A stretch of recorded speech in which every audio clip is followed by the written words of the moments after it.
Iowa running back Kaleb Johnson just gave Ohio State bulletin board material.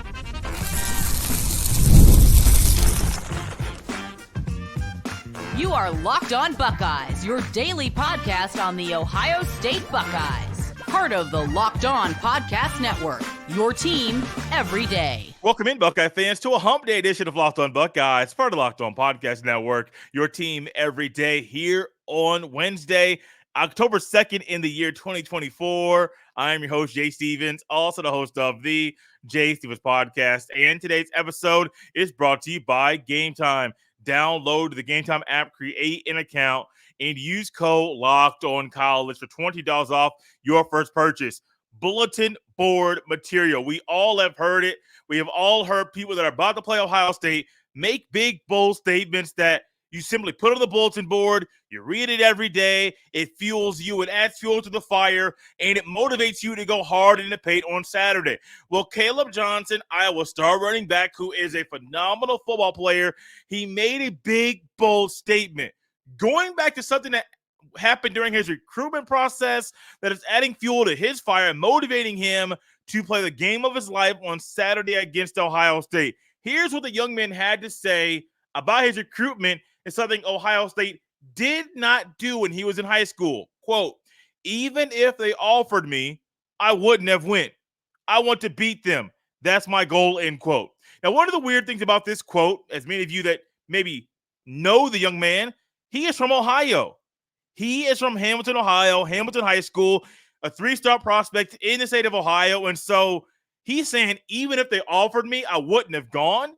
Man, think about if you're Ryan Day or anybody on the team. Why would you be an Ohio kid and not go to Ohio State and then say, I want to beat them? Now, you're playing for Iowa, so that's a big reason why you want to beat them.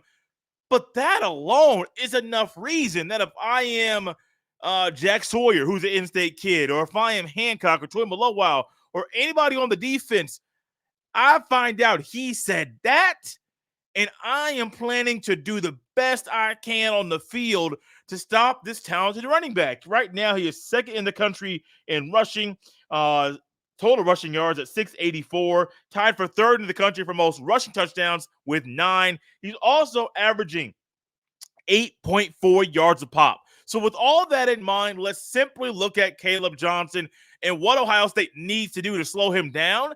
I'm focused on the linebacker play. Now, Tyler Williams will probably play on Saturday. He could have played this past weekend in an emergency situation. Didn't happen. I think he'll start, and I think Ohio State realizes with Iowa's offensive line, you need to make sure you have all of your guys up front ready to go, and I think they will be. In comes the linebackers. You got Sonny Styles, you got Arvell Reese, you got Cody Simon, CJ Hicks, got a lot of run in the first game, hadn't got the same amount of run any game after that, and I don't think he'll get a lot of run to this game. Does Ohio State run a 4-3 or run a 4-2-5?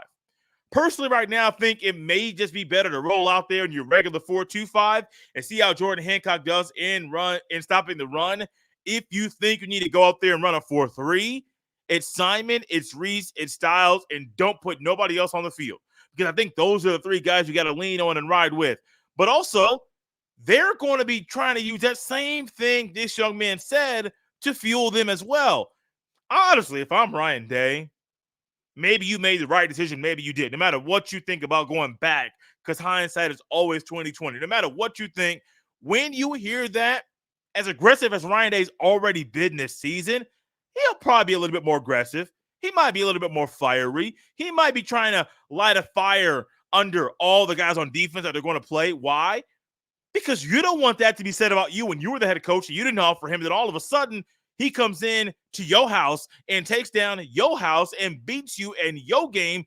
Ohio State right now is averaging a whopping, let me get to the right screen, is holding opponents to, on average, 61.8 rushing yards a game.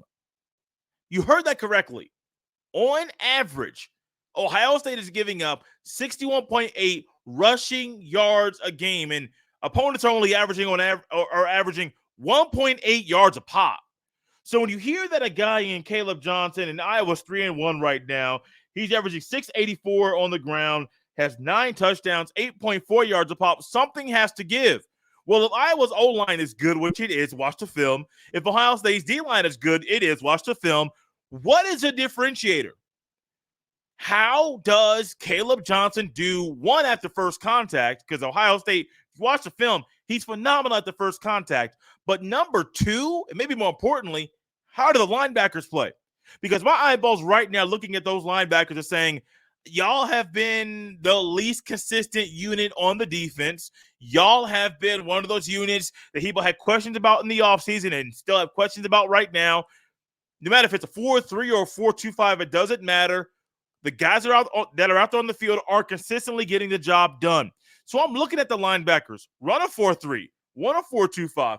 It don't matter what you run. Simply get your job done and play a whole lot better. This also goes to James Laurinaitis because as everyone was hyped about him recruiting and getting TJ Alford from Florida to commit to Ohio State, and as of right now, based on things we've heard and read, doesn't seem like he's planning on flipping anytime soon. If he is, it hasn't gotten out there. So as it stands, Laurinaitis is a good recruiter from based off things we know in a short sample size, a small sample size. He's a good recruiter. But what about developing players? Now, you cannot put all of the development on him because he just got there. Literally was a GA last year, a full-time position coach this year. He ain't been in Columbus coaching for a long time. So when it comes to Sonny Styles, he's been very implemental in Sonny Styles being a linebacker. For Hicks has been at Ohio State longer, but Laurinaitis is helping his development right now. For Arvell Reese, that boy got the instincts. Just play him. Like, don't take him off the field. Just play him. For Cody Simon is what he is. Like, I think you kind of realize Cody Simon is not going to get astronomically better, and he's not going to get astronomically worse. He is just a solid football player. He's a blocko for a reason. He's a captain for a reason. He is just who he is. So play your guys. And maybe it's a give and take. Do you need to be more aggressive for your guys to play better? Is it be a little bit softer, more vanilla? Not really vanilla, but be a little bit more softer and allow them to play that way. Figure out the right ebb and flow. Figure out the right buttons to push and let those guys go. Because if I'm a linebacker right now and there's a guy on the other side that says, even if they offer me, I wouldn't have gone, I want to beat them, I would be fired up, man. I would be ready to go. I wouldn't need to hear anything else. I wouldn't want to talk to nobody. I'd want to fast forward to Saturday because that guy on the other side of the field said, hey, even if my school, the school that I go to, even if they offer me, he wouldn't have gone. He wants to beat us, and he's from Ohio.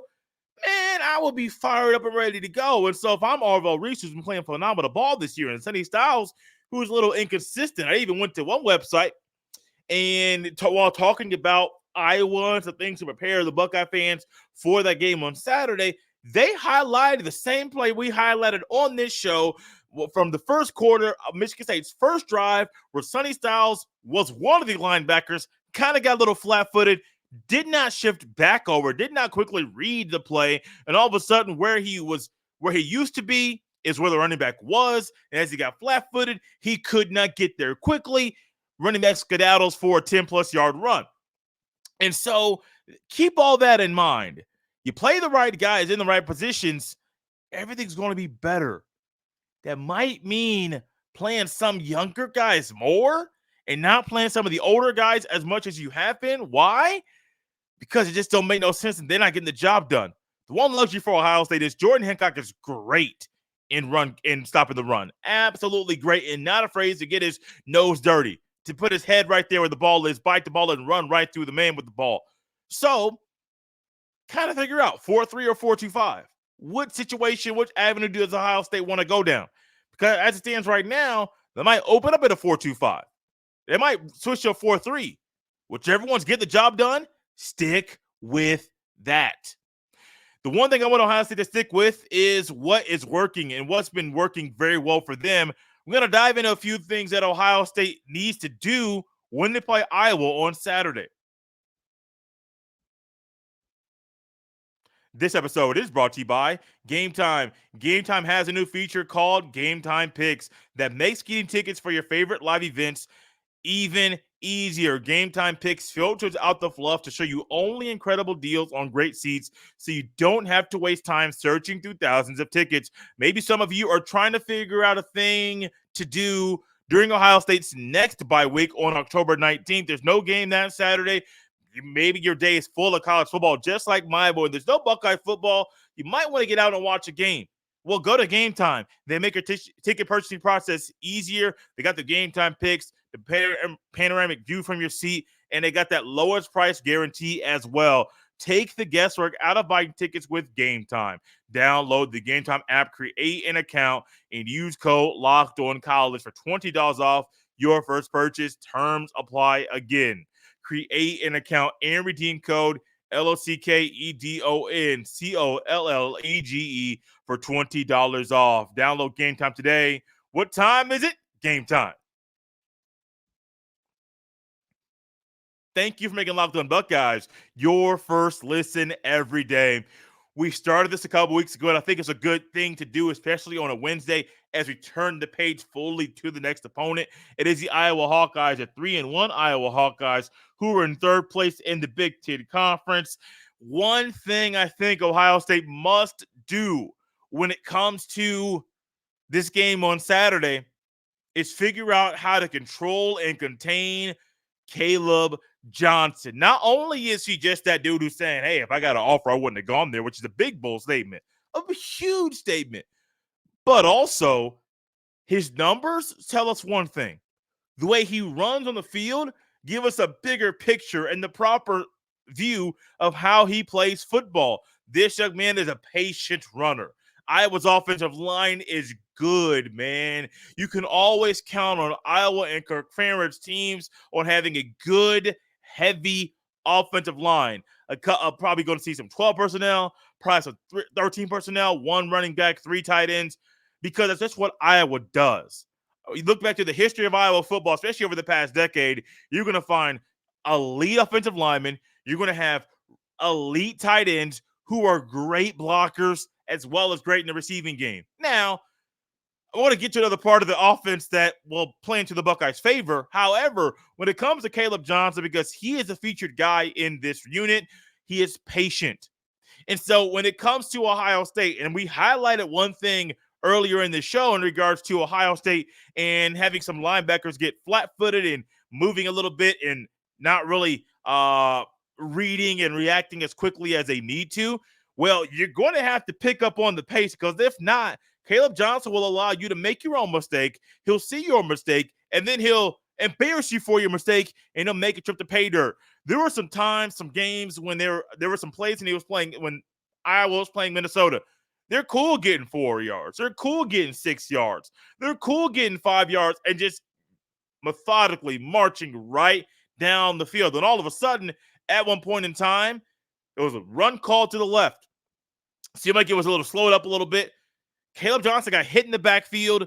He eluded a tackler. I believe he eluded a couple tacklers. Went around the left sideline, tripped to the end zone, touchdown. There was another play left side as well where Kaleb Johnson ended up going through the line. Cade McNamara. Yes, that Cade McNamara, the former Michigan quarterback who is leading the Hawkeye offense right now, he turned into a lead blocker. Now, fortunate maybe for McNamara in Iowa, he didn't have to block nobody. He was a lead blocker, didn't block nobody. Nobody was in the way. He was just paving the path so that Kaleb Johnson could go to the end zone. So with Kaleb Johnson, he's not just a talented back, he's a very patient back, and he's also a guy that is great with yards at the contact. Mentioned it earlier in the show, but it's so good you got to say it over and over and over. Wrap up. When the Buckeyes have been inconsistent tacklers at times that have not been wrapping up and have not been using the proper eye discipline, well, this is a game where you got to ramp that thing up quickly, because if you don't, you'll get embarrassed. Now, I don't think Ohio State's number this year of only giving up 61.8 yards a game on average is going to hold up. When you look at the bigger picture and per game numbers, Ohio State, the opponents, the most rushing yards anybody's had on Ohio State this year is 125. That was Marshall. They also ran the ball 43 times. The difference is they averaged 2.9 yards a pop. So per carry, they weren't that successful. Also had to run the ball 43 times. They threw the ball 27 times in that game. It really was one of those things where, yeah, okay, we can do it, but Ohio State slowed that thing down very, very quickly. The other games, Akron had 47 rushing yards on 35 carries. Western Michigan, 28 rushing yards on 31 carries. And Michigan State, 47 yards on 25 carries. So realistically, Ohio State's been able to really slow down every rushing attack. They slowed down Marshall. They just kept running the ball. And so the yards per carry is the highest that you had all season long in a game. That's Ohio State's defense. However, I just think that this game, it wouldn't shock me if Ohio State gave up 60, 70 rushing yards. But if you give up over 100 to this back in this offense, they're doing something right. Also, in our three things portion of this show, Cade McNamara, the former Michigan quarterback, and I was reminded on I believe it was Big Sports Radio recently. Cade McNamara was the guy that got Michigan's run of beating Ohio State started back in 2021. The quarterback that ended up losing his starting job to J.J. McCarthy in 2022. That Cade McNamara, who really isn't a good passer. You can look at his numbers this year. They're not too good at all. 62.7% completion percentage, 588 passing yards in 4 games. That's not good. 3 touchdowns, 2 interceptions. He is just not getting the job done at all. He's not that good. But Ohio State is going to have to, force him to throw the ball. Put Iowa second and third and long. Put them in obvious passing situations because it's going to be exactly what Iowa doesn't want you to do. Iowa wants to be in, second and 6, third and 2, first down. They're comfortable getting 4 or 5 yards a pop because if they keep doing that, they believe Kaleb Johnson's going to pop one. So Ohio State's going to have defense. It's going to be a different type of test than Michigan State, where Michigan State, you had a dual threat quarterback who could do a little things and all of a sudden got some chunk plays from the Spartans offense. Well, this weekend, the chunk play is going to come from one guy, Kaleb Johnson. That's it.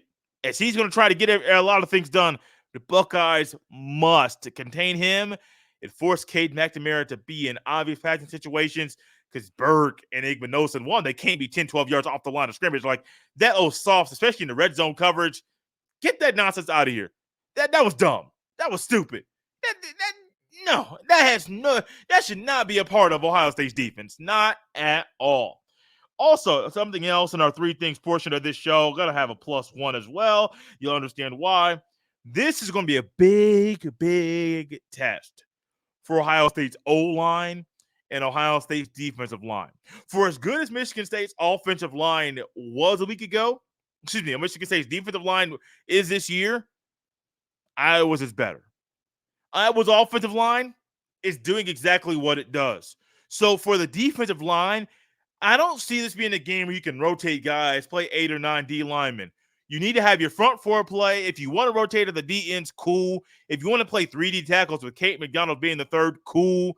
But miss me with playing 4 or 5 D tackles and 5 defensive ends. No, I prefer, and I think it's what it should be, Ohio State rolls with their front 4, and Jackson Jr. and Curry can rotate at defensive ends.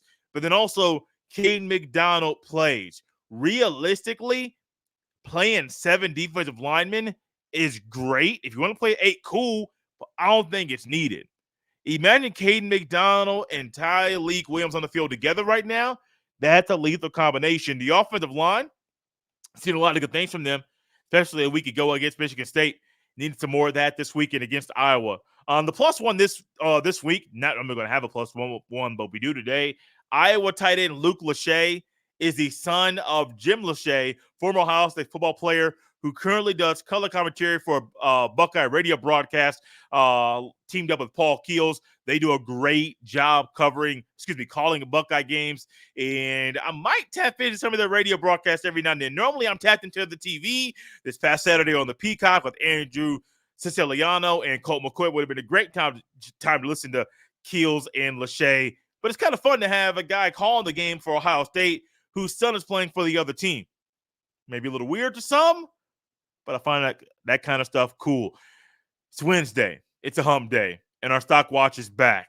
There are a couple things you think you might guess are in there, but I guarantee there are some parts of this week's stock watch you can't guess that they'll be a part of this week's segment. This episode is brought to you by FanDuel. Hey, NFL fans, you can start the season with a big return on FanDuel. It's America's #1 sportsbook. So when you get a hunch in the middle of the game, you can check out the latest stats, view live play-by-play, and so much more on the same page where you place your bets. You'll get started with $200 in bonus bets guaranteed when you place your first $5 bet. As we fast forward, look ahead via some betting lines from our friends at FanDuel Sportsbook for upcoming college football games on Saturday. I got a few. Ohio State, I got the Buckeyes minus 19.5. The over-under is set at 44.5. I'm going with the over on that. I'll unveil my score prediction later in the week. I would also go Indiana minus 13.5. Washington money line and Washington minus 2.5. The Huskies play Michigan on Saturday night on NBC. All the action at FanDuel goes down in a couple places on the FanDuel Sportsbook app and at FanDuel.com. Thank you for making Locked On Buckeyes your first listen every day. I look forward to this segment every single week to just try to dive into some things that are going very, very well and focus on them and highlight those, and also highlight some things that are lowlights and things that are getting under my skin. The first thing is the stock watch, the stock up portion. Always got to be positive. Jeremiah Smith. I could have gone another player that wears number 2 first. However, he'll be second in this little portion of the show. Jeremiah Smith is just so much fun. Even if he didn't win Big Ten Freshman of the Week, I probably would have put him first in this one anyway. Had his first rushing touchdown on an end around that he got the handoff from Will Howard. Had a touchdown catch thrown by Devin Brown, a really good ball by Devin Brown on a rope. He caught the thing one-handed. An amazing catch. Had another amazing and out-of-this-world out-of-body experience when he caught that other ball before from Will Howard on that same drive.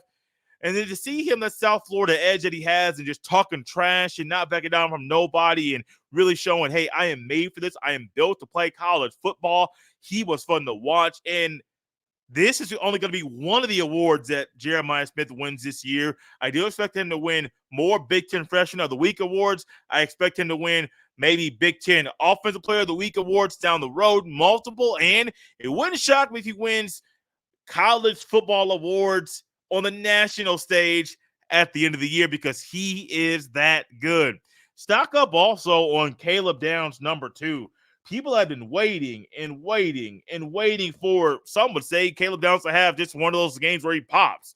That's not to say he hadn't been productive previously, but, well, some of the things you wanted him to see, we finally got to see against Michigan State. This young man had 6 tackles, had a tackle for loss, and he was one of those guys on defense that you had to know where he was pre-snap and then also where he was post-snap. There was a play that almost resulted in a Cody Simon interception that I do think was in part because at the pre-snap, Downs was at linebacker depth. Post-snap, he almost turned all the way around and sprinted back 10 yards to get back to cover the middle of the field. Well, Aiden Child saw Kaleb Downs really turn around and run the other way. In comes Cody Simon, replaces him there on the defense. He almost throws an interception. I think that goes in part to, 1, the way Downs played on Saturday, but 2, you got to know where he is at all times. And Kaleb Downs did a phenomenal job of playing ball against Michigan State. Stock up on Austin Siereveld. Going into the season, I would not have expected Ohio State to have a guy starting at left guard replacing Donovan Jackson who didn't play a snap last year. Not at all. That would have been on my bingo card, and I would have said, if you thought that, you are crazy.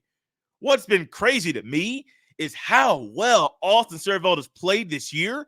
And as a guy that likes watching offensive line play, yeah, I'm one of those sick guys that does that.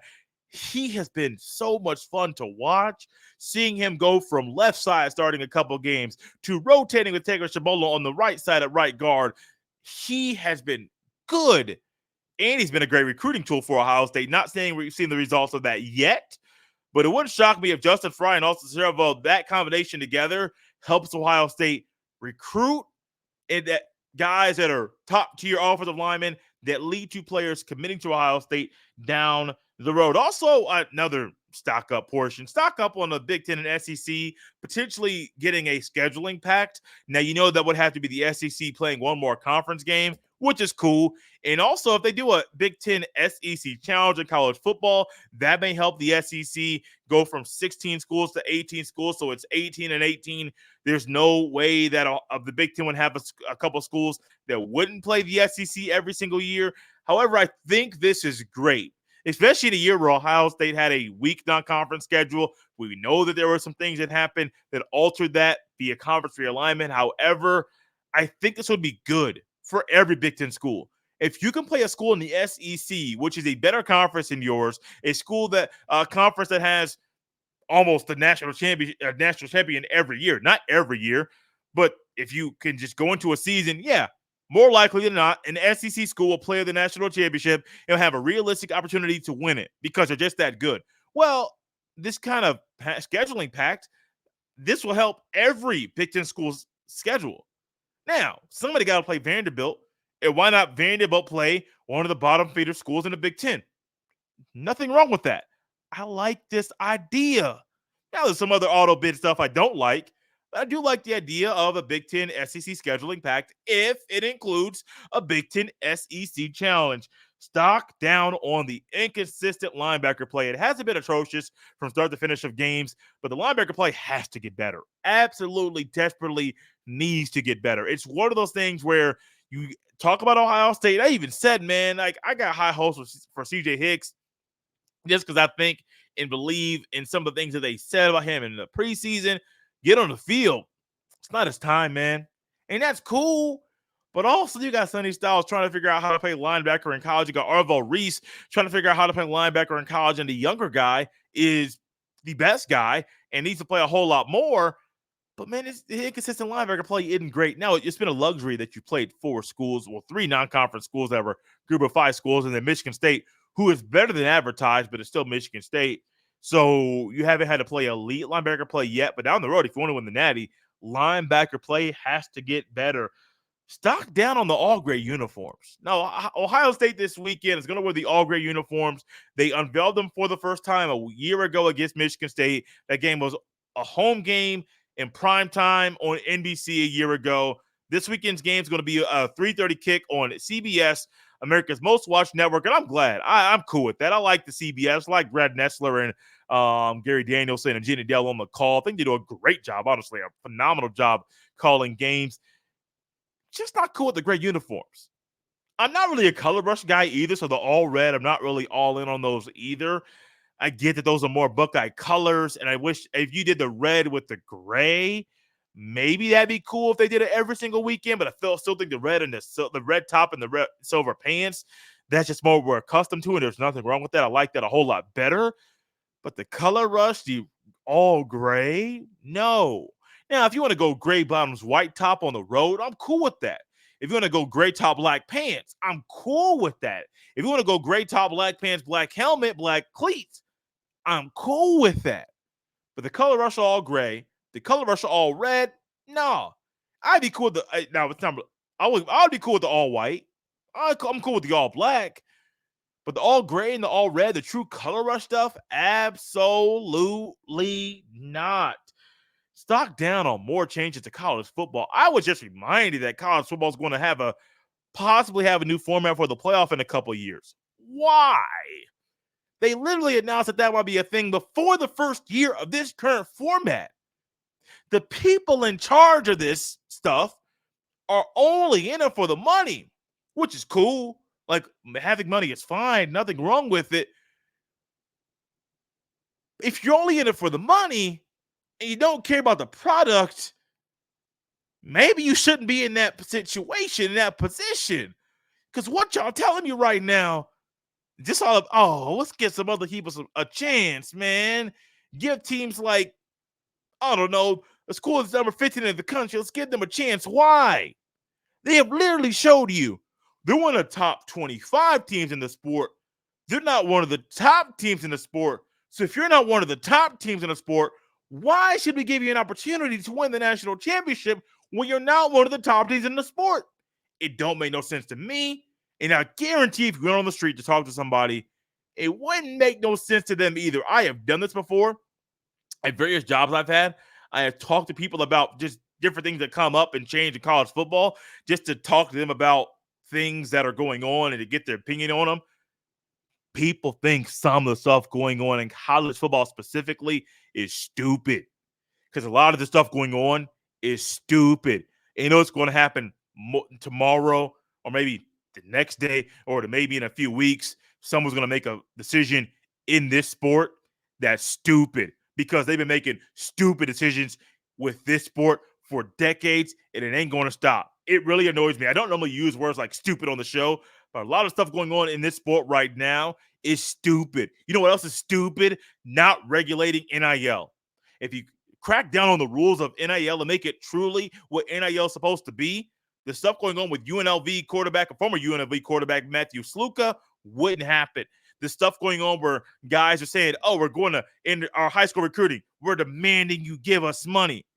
Buddy, you ain't done nothing in college. Why are you trying to demand I give you some money? Oh, if you regulate this stuff, it wouldn't happen. But you know what? They're not regulating it. The NCAA is just saying, hey, do what you want. And that decision is stupid. Thank you for making Locked On Buckeyes your first listen today.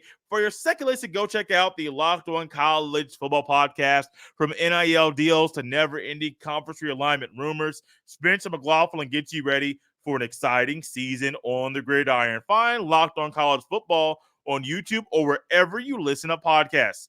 You can follow me on Twitter at jstevens07. Send every email to jstevens317@gmail.com. Buckeye fans, right here on a hump day, only a few days away from the Buckeyes' next game. I can't wait.